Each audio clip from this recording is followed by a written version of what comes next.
Praise the lord. Today promise. యెషయా గ్రంథము 54 అధ్యాయం 3వ వచనం. కుడివైపునకును ఎడమవైపునకును నీవు వ్యాపించదవు.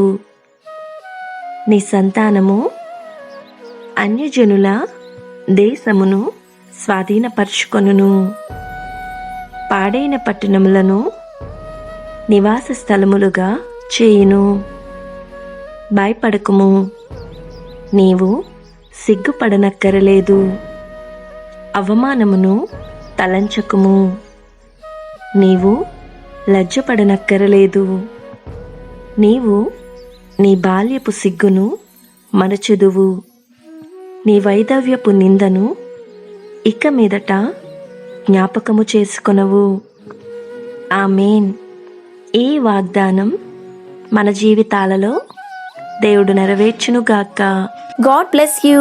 Presented by Young Holy Team.